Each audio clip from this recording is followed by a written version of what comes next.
Today I'm taking on the 6 burgers from Five Guys Challenge, but I couldn't face this beast alone. So I searched for someone who could handle the double patties and greasy wonder. Someone with unmatched endurance. Someone with an appetite that rivals my own. Ladies and gentlemen, allow me to introduce Pete Rendina. Will we conquer these burgers, or will Five Guys send us packing?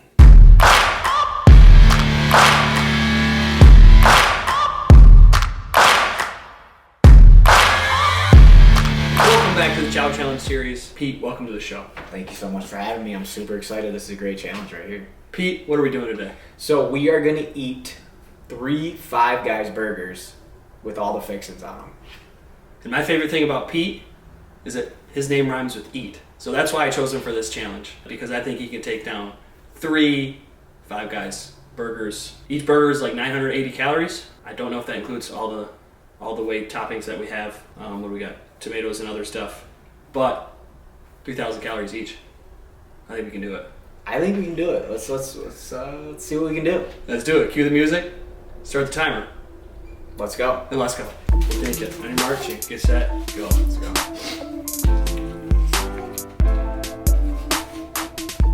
The first bite.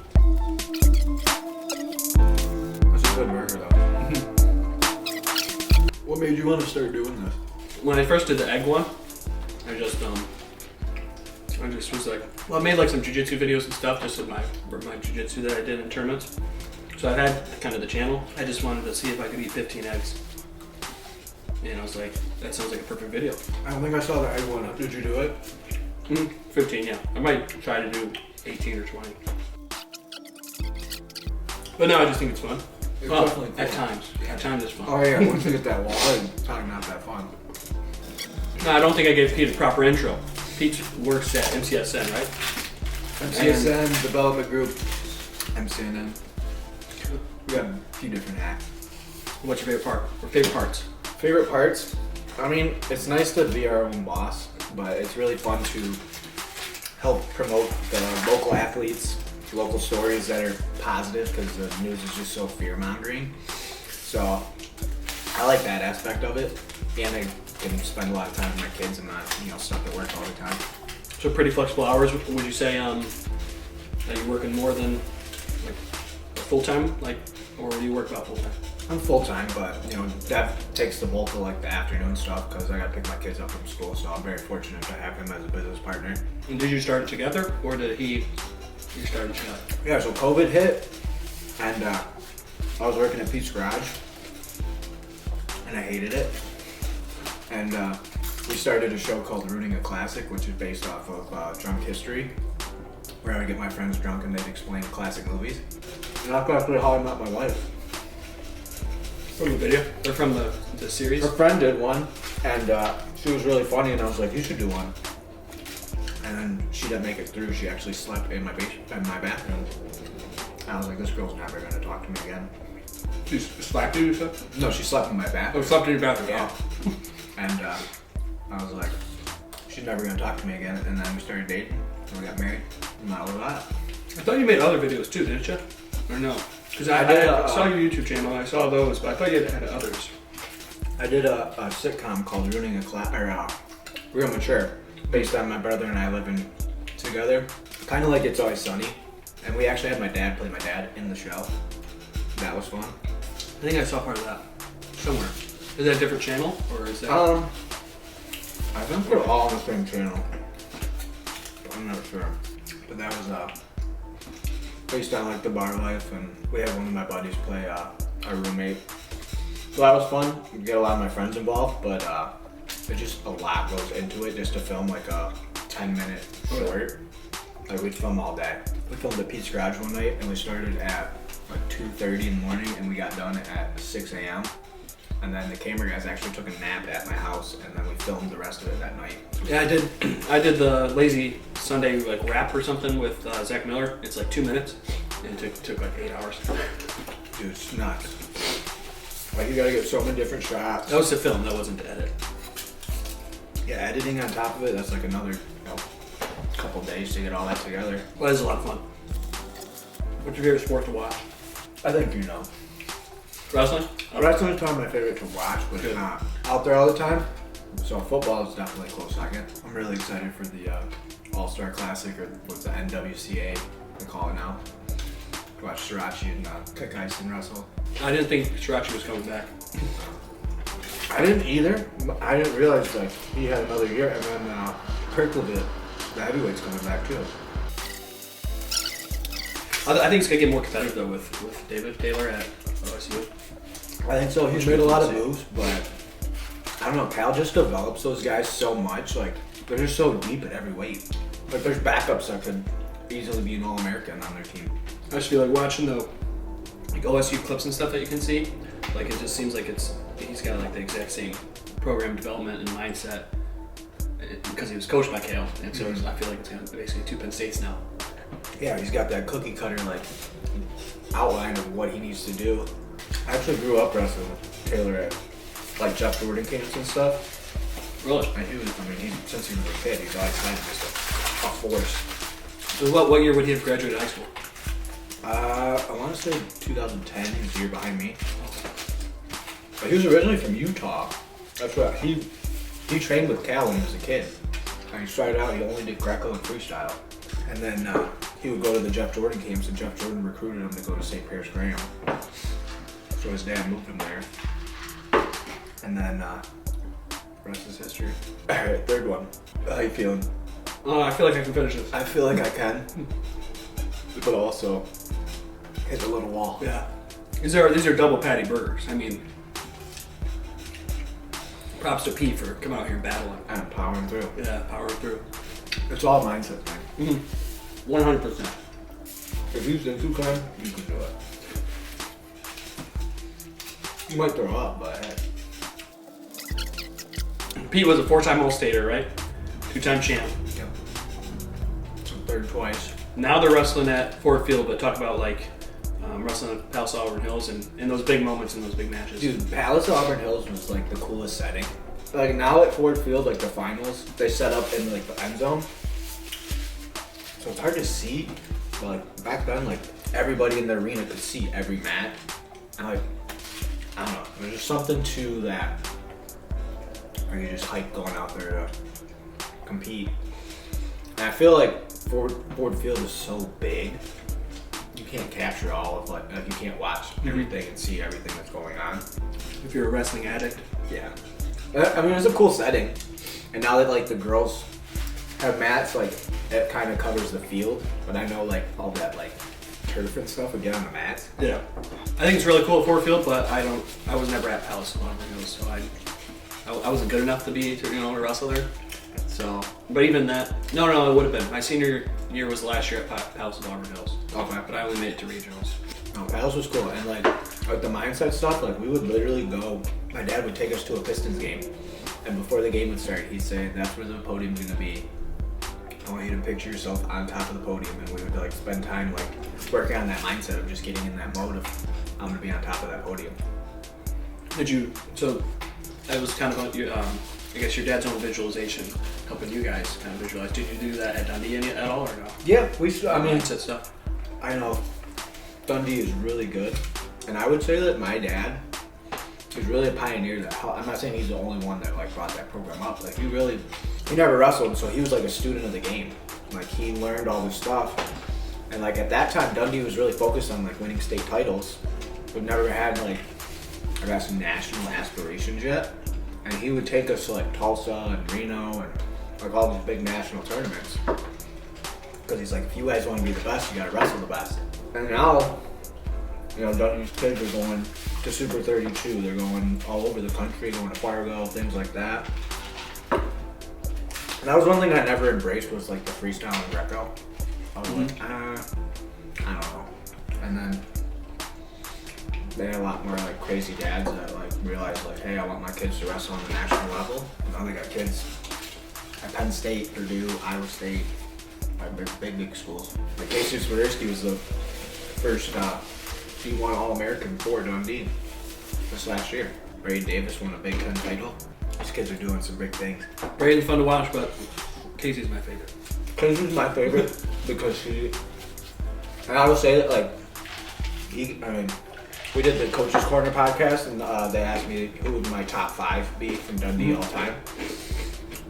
And like, obviously Braden, great wrestler, but Casey just like would go after the top guys, and not only like beat him, but like, I watched him tech pin Kevon Davenport, like bumped up to wrestle him, and like just He was always bumping up with just make him look stupid.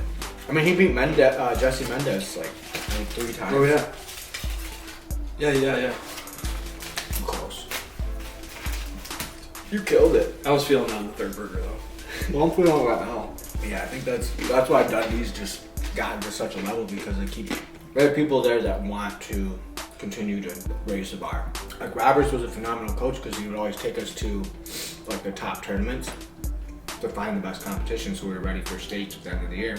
And now Garrett Stevens and Nate Hall have kind of taken over that helm, and they've even jumped Roberts. Like they went to Indiana to a really tough tournament. Partly is that they're allowed to now. Yeah. Before that, they weren't allowed to.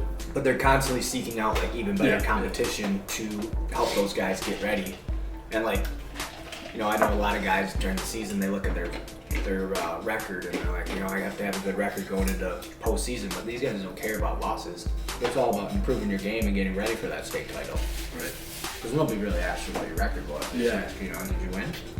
I cared too much about my record, and it wasn't very good. So, who'd you say on that podcast? You said Casey, Braden, Joe, and then who were the other two? Casey, Braden, my brother. Which my brother got hurt his freshman year and probably missed out on like 30 to 35 matches.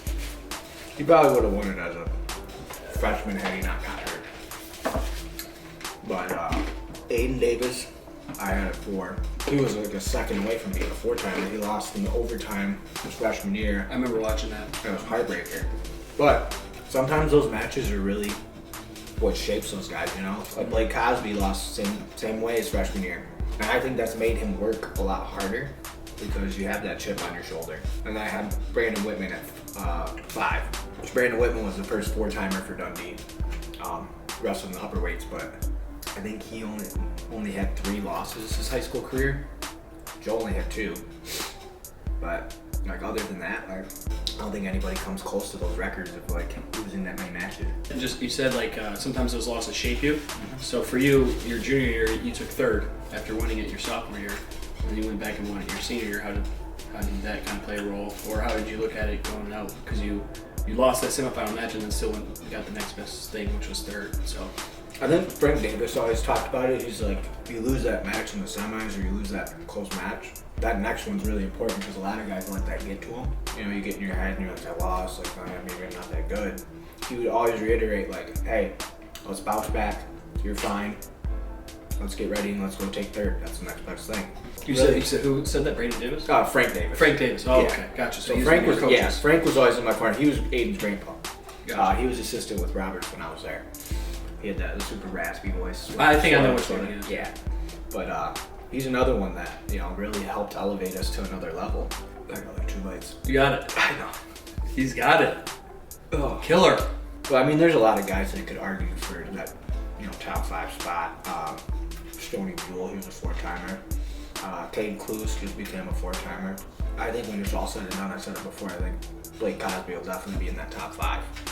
He's one that I could definitely see if Braden or Casey don't get on top of the podium in their career. I think Blake Cosby could be the first national champ for Dundee. No pressure, Blake. No pressure. Hopefully you don't watch this and get in your head. I mean, he's a good kid. He's humble, and he works really hard. As do all the Dundee kids. I mean, I could name a million kids at Dundee that are phenomenal kids, humble, hard workers. He just got a little something that's a little bit more. Because you personally wrestled him. I did. And he clubbed my head and I thought I had a concussion after. I've never been so sore in my life doing that 2-hour practice. Alright, one bite. Nice bite. That is impressive. How much do you weigh? My weight fluctuates. I probably bounce around from 155 to 165 on any given day. There you have it. There it is. Pete Rendina.